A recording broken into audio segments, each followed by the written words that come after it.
One of the top issues of concern for Australians is housing affordability, and it's something we've not heard a great deal about during this campaign. For aspirational voters, say a young professional couple wanting to start kids, hoping to own their own home, what policies will a second-term Labor government implement to help them realise that dream of home ownership?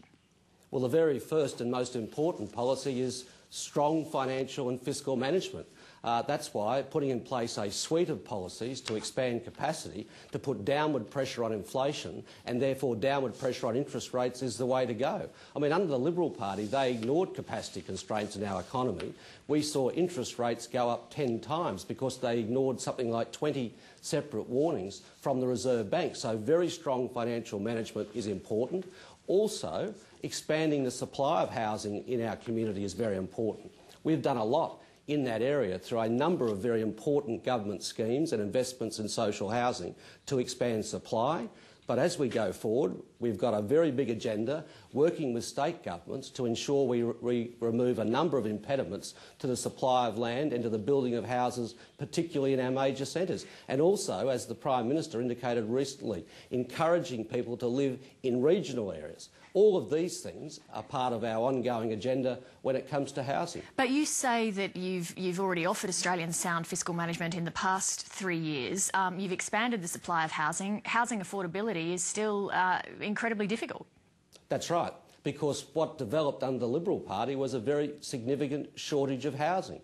And it falls to us to address that, just as there developed over a long period of time a huge infrastructure deficit. Wherever you go in this country, there is an infrastructure deficit. That is why putting in place, particularly our investments in infrastructure, using the mining tax to fund infrastructure development in mining areas is so important. I can't believe that the Liberal Party would be opposing that initiative. It's terribly important. We continue with investments in infrastructure to expand our capacity that not only puts downward pressure on inflation, but also lifts our productivity. And that's very important as well. And that's where the education agenda is also quite important.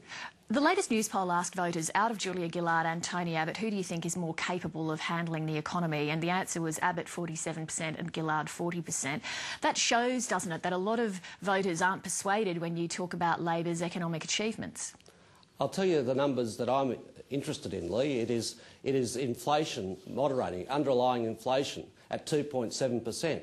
It's an unemployment rate of 5.1%. It's bringing our budget back into surplus 3 years early, in 3 years. They're the numbers, the runs are on the board, and I certainly believe Australians appreciate that. Lee, well, the polls would show that a lot of Australians aren't actually listening to that message.